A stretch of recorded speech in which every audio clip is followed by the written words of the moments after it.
After 5 straight winning weeks and a good week to start June. A little bit of a down week last week, but hey, ended the week on a good note. Had a winning Sunday. Those Sundays have tended to be pretty good. Get it done with the Phillies yesterday. Small baseball card today, and NBA Finals Game 5 headed back to Denver with the Nuggets holding a 3-1 lead. We're going to get into all of it. John, how's this Monday treating you? A little better that we hit the Phillies yesterday. Had to get back on the right track. Was a tough weekend. Loved the card going in, starting Friday. I just saw a lot of value at dogs. Dogs didn't pan out Friday. They did pan out the last couple of days a little bit. We just weren't there. Just couldn't pull the trigger on the monster dogs. Oakland A's, who saw that coming? A's keeping the Brewers, 5 straight dubs coming into today. Nationals, couldn't pull the trigger on them yesterday. A big, huge dog in Atlanta. Atlanta red hot, Nationals ice cold. And they come up with a shocking win. Guys, we say it all the time. Somebody out there got some kind of crystal ball. I don't have it. We bet with an edge. The one edge I really saw yesterday was the Phillies games. And we break it down simple. Pitching edge, Phillies. We had Walker going up against the Dodgers in a bullpen game, last game of a road trip before they go home. Philly at home, different team. Dodgers, not a 500 team on the road. Simple. Better pitcher, better team at home. How are they a dog? Let's go with it. Don't have to be a mastermind at this. Did get some DMs. Had an unsatisfied member that said, we deserve more than one game. Guys, some days we get 6 games. Today, on a small schedule, I've got 3 games. It all depends. I just try to bet with an edge. You don't deserve anything. You deserve to get whatever I bet I give you. I'm not holding back. I can promise you. So 3 games on a short card, 1 game on a big card. I think we had 6 games or 7 games on Friday. It just depends. The statistics tell me what to bet. Today, as we'll go through the card, you'll see why I'm betting some of the games. But, yeah, nothing pre-planned. I love the guys out there that advertise 3 bets a game, 5 bets a game with the parlay. So every day you know you're going to have 3 or 5 bets. Come on, guys. I bet when I see a spot, I see a couple of spots, and the numbers have got to line up. I want to give you the playoff NBA game today. I can't. I can just throw out shit to you, but that's not how we do it. We do it with an edge. I don't have an edge on tonight's basketball game. Do you, Ben? Maybe a little bit on this under tonight. Last couple of games gone under. This one, I mean, typically in these NBA series, especially the later you get on in the NBA playoffs, conference finals, and the finals, at one point they're dead unders the rest of the way. So this is kind of that point. I feel like we're been at it where it's dead under the rest of the way. Would only be interested in the under tonight. I mean, as far as the side, I don't want to lay 9 points with Denver. Although I don't feel like I can bet Miami because they're toast in this game. Just 9 points, a lot of points. We saw it in game 1.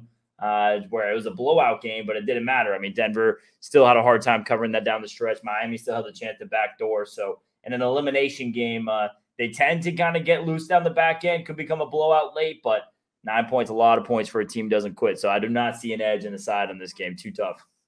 Just as Ben said, Denver was up, I believe it was 21 going into the 4th quarter in game 1. They go to sleep a little bit. He put a little run on to start the 4th quarter. All of a sudden, it's a 10-point game. Game went down to as low as 9, which was the line, with 2.5 minutes left. That can happen again today. Just too big of a number. As far as Heat, I actually put in a preview, this series is over. I'm kicking myself in the ass. After, even before the series, I thought this was either a sweep or a 5-game series for Denver. Denver owned the matchup. Coming into the matchup before the series started, they had won 9 of the last 10 meetings against the Heat. The only Heat win was in the bubble, and they hadn't won in Denver since 2016. There was no reason to think the Heat were even going to give them a series. They just coming off that grueling 7-game series while Denver was coming off a 4-game sweep. It doesn't get any bigger difference than that. After the first game, it looked like he was going to be that way. But Denver goes and falls asleep in the second game. And in that game, the Heat, who've been the best in fourth quarter comebacks, come back and snatch a W. And you say, okay, now maybe they got a shot to steal one at home. Wasn't to be. Really, this Heat team kicked my ass in the playoffs. Playoff Jimmy goes crazy in the first series, keeps winding down. A good game. They can't lay this at Butler's feet. Struss and Vincent, the Heat backcourt, go 1 for 10 in Game 4. I mean, come on, guys. And it was Vincent who led them to that victory, that comeback victory in Game 2. I believe it was 8 for 12 from the field. So everything happened in that Game 2 to shine some hope on the Heat, only for that to be a false hope. Denver just a better team. Miami's a dead tired team.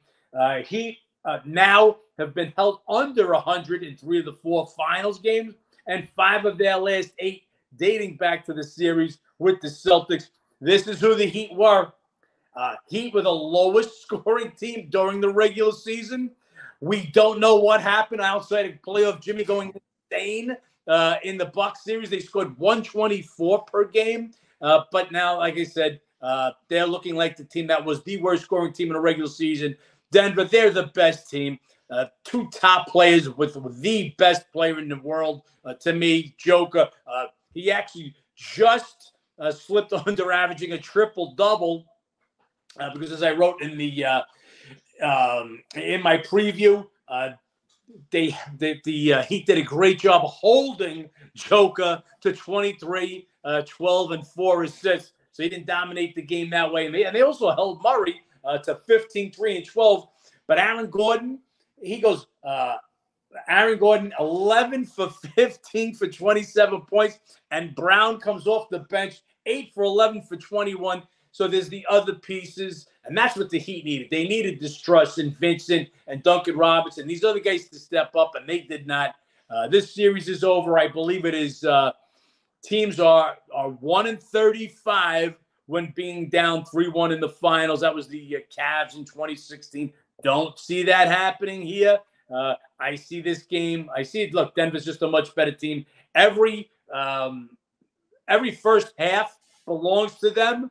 It's just in the fourth quarter, do they let the Heat get back in the game? And with that big number, that 8.5, 9 number, that's the possibility here.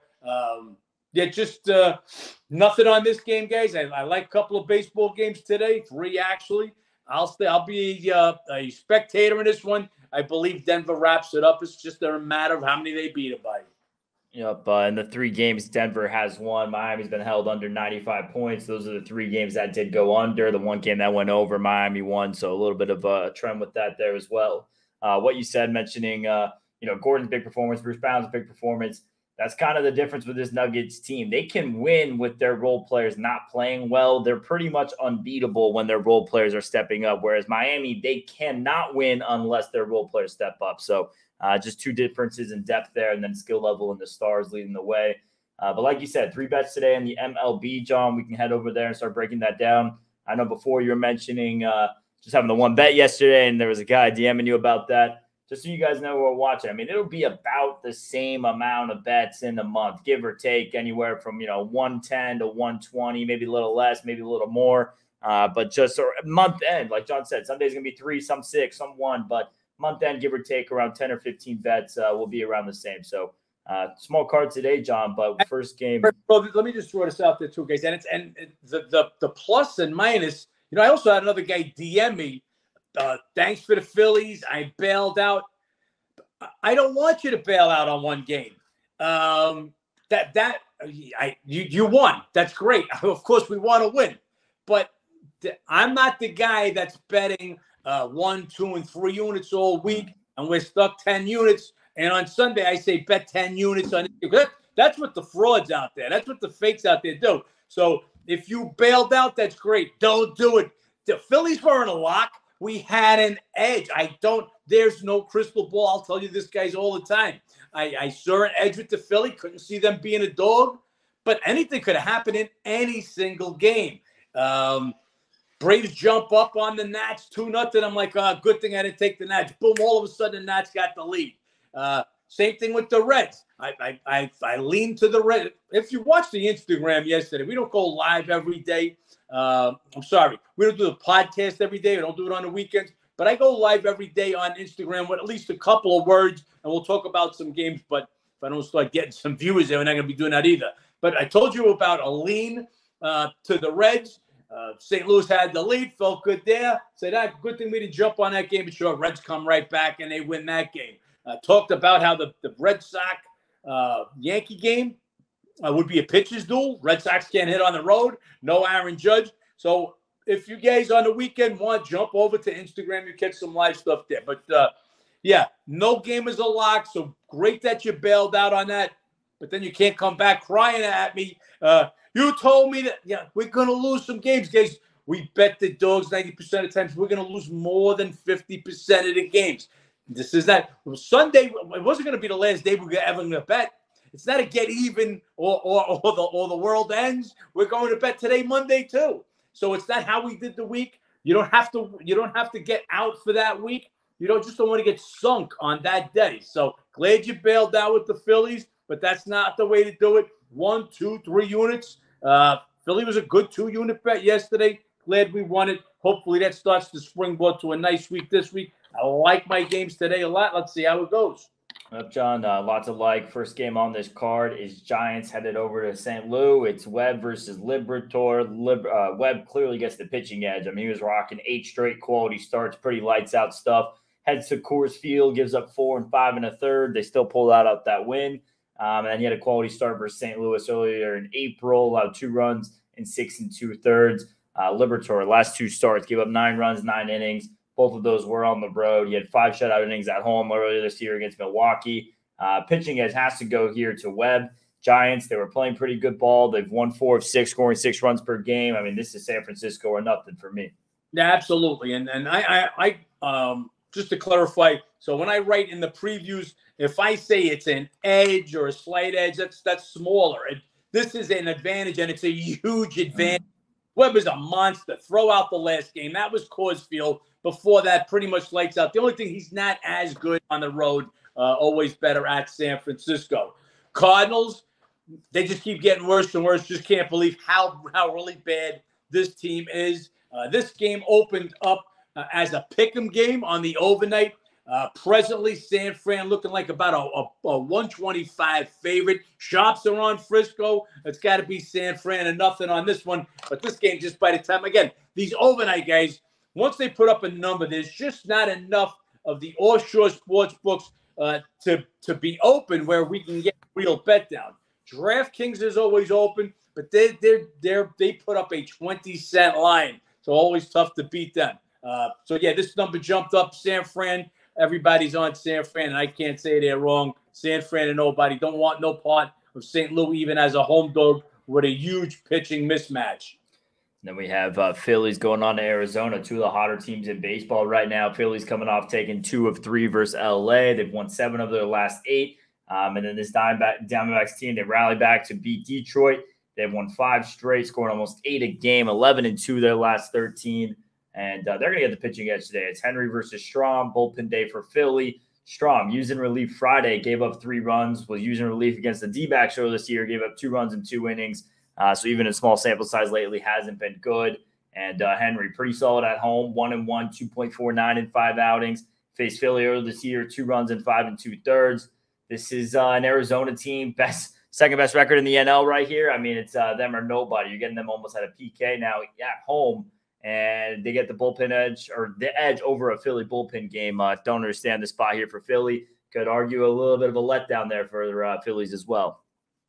Look, I bet this game first thing this morning at Arizona minus 08. Phillies are now a 110 favorite. I don't know what they see. I'll be waiting for lineups in this one. If Arizona, as long as Arizona's got everybody in there, I will press this bet. Arizona tied with Atlanta for the best record in the National League. Philly, yeah, we were all over them yesterday. Had them a couple of times in that series. But this is a different team on the road. Philadelphia, only Colorado has a worse road record in the National League than the Phillies. Phillies, what do I got here now? Not only that, but they've lost 7 of their last 8 trips to Arizona. 7 of the last 8 games there. Henry beat up last time by the Nationals, but the Nationals hit left-handed pitches. At home, Henry a decent pitcher. So obviously he gets the pitching advantage over Philly. Coming with a bullpen game with Strom. We bet against the Dodgers, a big reason yesterday, because they were using Ferguson as an opener, who had just given up the walk-off a couple of nights before to Schwarber. Philly basically coming back with the same strategy. Going to come back with a guy who got shelled against the Dodgers. He'll be the opener. Henry gets the pitching advantage. Arizona are a much better home team than Philly is a road team. This is a no-brainer. Roll over Arizona. You guys can get a better number than I get in this one. And we'll see just how far that number goes. And if we press, then we have nice AL West matchup. Angels going on to Texas. Angels right now 6.5 games behind the Rangers in that division. They're coming off of a division battle with Seattle. They've now won 6 of 7, scoring 4.8 runs per game. This Texas team coming off losing 3 of 4, but 2 of those 3 at Tampa Bay. Best team in baseball. Didn't have a good trip there. Texas, though, obviously leading the league in hitting, scoring, everything else. They come in Dunning versus Anderson. Anderson kind of hit or miss this year. Started off shaky, put together some quality starts, and then the last 2 starts, 10 runs in 9 innings, been getting cracked a little bit. Did win a start versus the Rangers earlier this year, 2 earned runs in 5 innings. And then Dunning, last 2 starts, he was similar situation. He was pitching pretty lights out, and then they give up 7 runs, 3 homers, and 10 2/3. Still give Dunning the pitching edge in this spot here. This is tough division matchup. Rangers coming home after losing a couple at Tampa Bay. Would be a lean here ever so slightly to the Angels at this price, just after a tough trip there from Tampa. Maybe Texas has a little bit of a hangover still, and they kind of lose another here, but tough matchup all the way around. I'm staying away from this series. Yeah, I got this as the right number here. Angels, they're hot again. They're playing good baseball. They'll come in winners of 6 or 7. Texas will want to get back on the winning track after losing 2 of 3 at Tampa Bay, which is not the worst thing in the world, losing 2 or 3 at Tampa Bay. Tampa Bay currently on pace to win the most home games ever in baseball. That record right now holds the Yankees hold that. The 1961 Yankees won 65 home games. That's Mickey Mantle, Roger Maris, Yankees back in 1961. So no crime losing 2 of 3 at Tampa. Texas still best offense in Major League Baseball, lead the league in scoring, lead the league in hitting, and they hit 289 against left-handed pitchers, which Anderson is. No reason for me to bet the Angels this one. I think the number is right. They'll try to get back on a winning track in this one. Then we have the Rays and the A's. How about the Oakland A's coming in winning 5 straight, John? Take care of business. They sweep Milwaukee. Tampa, though, obviously they're just as hot as well. They won 8 of 9, scoring 5.11 runs per game. They have the massive pitching edge. It's Eflin versus Caprillion. Eflin, they've won 10 of his 11 starts. Last 4 are quality starts. There is a drop-off in his road outings. He's 1-1, 5.09. And he did have a quality start for his A's earlier this year in Tampa, but still gave up 3 runs in 6. So it wasn't a dominant quality start. And then Caprillion, he's coming off a quality start, 1 earned run in 6 innings, an 11-2 win at Pittsburgh. Kind of got their win streak going a little bit. He was roughed up at Tampa Bay for 7 runs earlier this year, and Rays just owned this matchup. They won the last 6 meetings by a combined 50-13. Absolute dominance there. Best team in baseball versus worst team in baseball. We'll say it is a bad spot here for Tampa Bay. You're coming off playing the second best team in baseball. You take 2 of 3 from Texas, and you got to travel all the way across country. Someone get a day off. Could be a little bit of a letdown. I don't want to go against that 6 straight trend, 50-13, but A's hot right now. It's a big number for a team who's hot versus a pitcher struggling on the road. It's a huge number, and Ben is 100% correct. A great spot. You got the Tampa Bay coming off the big showdown this weekend, and they just don't play as good on the road. Still good on the road, but not as good. Just can't get behind the A's. The trend is powerful. That 50-13 score, that's over 3 games. 3 games this year. I mean, Tampa Bay, that destroyed them, embarrassed them. I can't get the word. 2 11-0 wins and a 9-5 I think it was. So 31-5 this year. Earlier in, and I believe that was in April in Tampa Bay. So I don't want to buck that trend. Caprillion, absolute garbage. Decent his last time out, but look behind the numbers. Look behind 1 earned run in 6 innings, 1 strikeout, 5 walks. Tail of 2 teams here.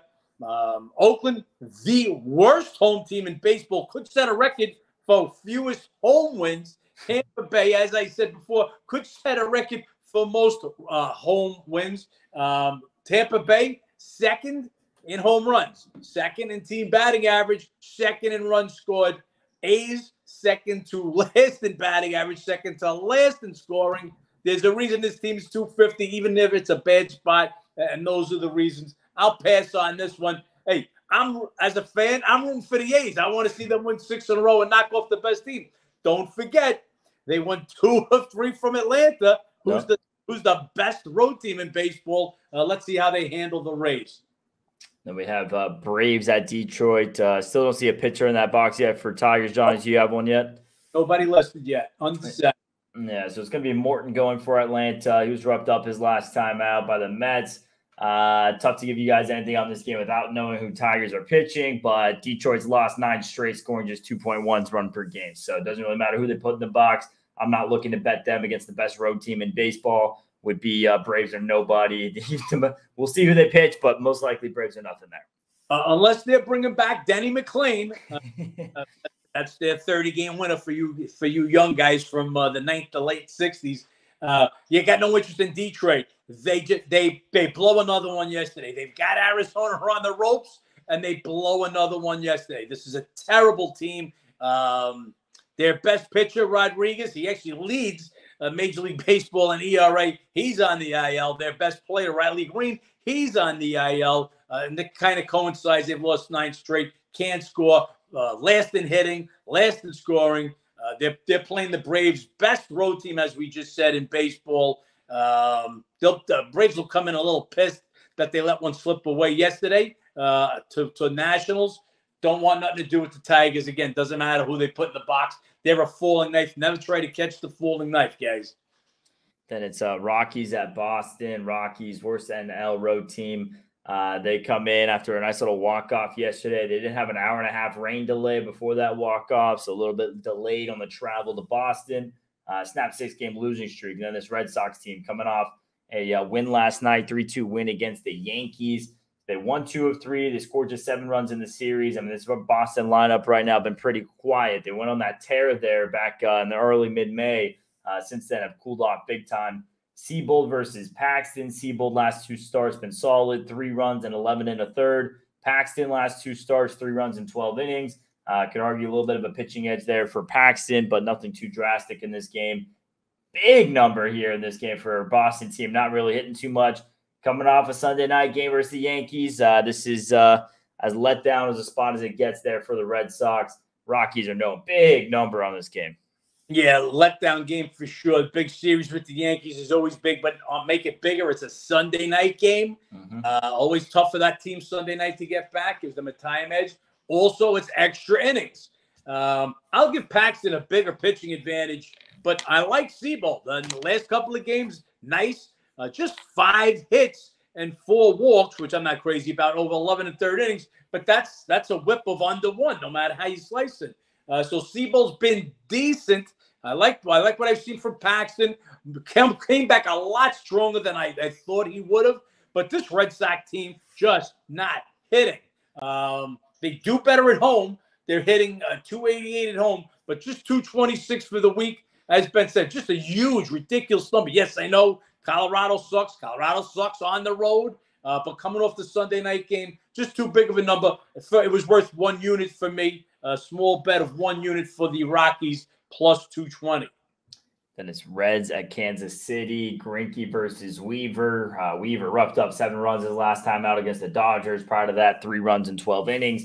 And Greinke, he was roughed up at Miami. Prior to that, 1 run in 10 innings. So a couple of pitchers who were going well, then got cracked. Cincy, just 3 tough series are coming off of Milwaukee, Dodgers, and then St. Louis. So 2 division rivals, and then one of the best teams in baseball over the last decade. So really tough there to come in now and get the second worst team in baseball in Kansas City Royals. Maybe a little bit of a letdown factor for them there, but they are playing well, 1-5 of 7. Kansas City comes back from an 0-6 trip, scoring just 2.3 runs per game. Greinke, you guys know his situation at home, 1-2, 3.00 this year, and typically just getting a quality start from him numbers-wise, but usually goes about 5 innings. This is a tough spot for the Reds. Can't make KC a favorite that is not playing winning baseball. Would be a lean to Cincinnati, but I really don't like the spot for them coming off those 3 series. Greinke, just a totally different pitcher at home and on the road. And it's not just this year. I mean, you go back to last year. Last year, 0-7, 5.32 on the road, 4-2, 1.91 at home. Just tremendous difference. So he's just a different pitcher. KC can't get behind them. 6 straight losses. Oakland A's catching up to the Royals to get out of that worst team in baseball. These are the 2 worst teams in baseball. Not a big difference between them. So can't like KC, but Greinke at home, much better pitcher. Weaver got lit up his last time. He's a 6+ ERA guy. So pitching edge definitely go to Greinke. The team edge definitely goes to the Reds. It's a tough game. I had better picks, the better ones to take out of this one, so I'll leave this one go. Yeah, I'm all for Greinke at home, but usually want to be back in KC with dog money, not laying points. Last game here, we got Marlins going on to Seattle. This Miami team, they're playing really good baseball right now. They won 2 of 3 at Chicago. They've won 8 of their last 9. And then you have Seattle coming in. They went 2-6 on their trip. They lose at LA their last game. Good pitching matchup, Luzardo versus Miller. Now, Miller's first 5 starts, absolute dominant. 5 straight quality starts his career. Last 2, though, gave up 15 runs, 19 hits in 7 innings, granted against 2 of the better lineups in the Rangers and Yankees. But nonetheless, kind of one of those situations, scouting reports might be starting to get figured out a little bit. So we'll have to see how that continues to develop against a decent lineup in Miami who's been hitting well, but not quite on the Rangers level. And then Luzardo, he's more or less been their ace this season, a little bit worse on the road. Did have a quality start versus the M's last year. This is a Seattle team that's not playing good ball, not hitting, not getting it done. Pitching edge, I'll give it to Luzardo. This is Miami or nothing to me in this game. I mean, they're just red hot, keep getting dog money. Don't overthink it. Yeah, exactly. Don't overthink it. Miami 8-1 their last 9. Mariners 3-8 their last 11. Just look at Miami. They don't stop. They were dead. White Sox are a 5-1 lead after 7 innings. Marlins get a couple in the 8th, few more in the 9th. They walk away with a 6-5 win. They're serious about going to the playoffs. If they're serious, this is the game they got to do. They got to go on the road, beat an average team. That's all Mariners are right now, guys. They're an average team. And as Ben said, this kid started unbelievably, Miller, but he has been destroyed his last 2 starts. We're talking 15 runs off 19 hits in 7 innings. Now, granted, it's 2 good offenses, but those are ridiculous stats. You can only imagine what's going on in the Rook's head. Got to give them all the money here. Shops have been on Miami every single day since their homestand, laying big numbers against Oakland and KC. Continued. They had them against the White Sox, as we did in the first game, the only game that they lost, and they're still on them again. This number opened up at +130 on the overnight.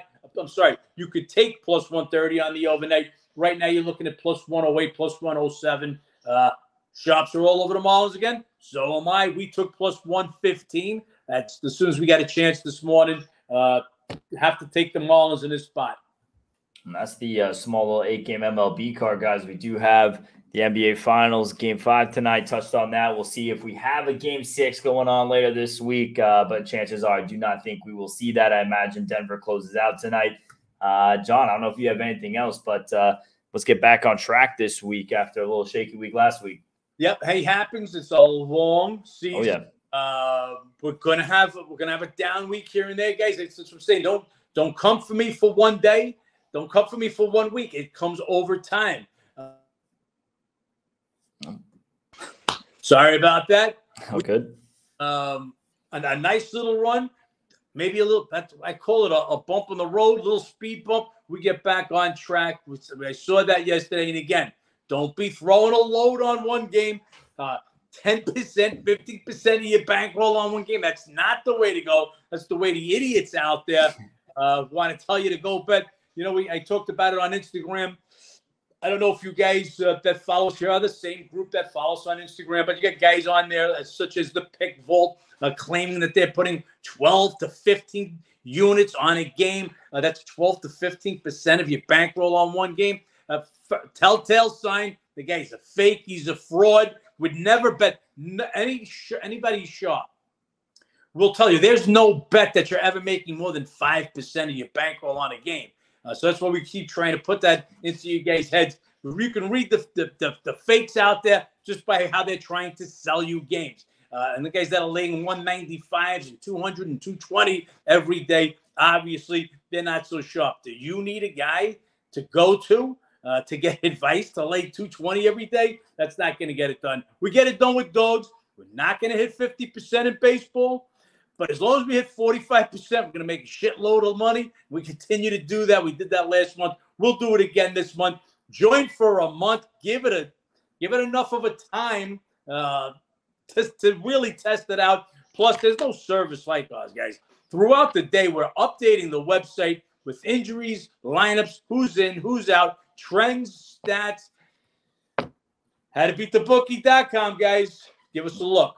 I'm sure you guys go check it out. Like John said, it is up and down betting dogs. If you guys go on the Instagram, go check out the video from the recap of May. You guys will see us. I talked about it in the video. There was about a 4-day stretch, go 1-8, 1-9, still ended up 23 units on the month. So that's how it's going to go, betting dogs. Going to be some growth stretches here and there. Transparent about that. All about staying in with the system. And John, we got a couple of bets out today. We'll see if we have some more. Let's make some money. Let's make some money.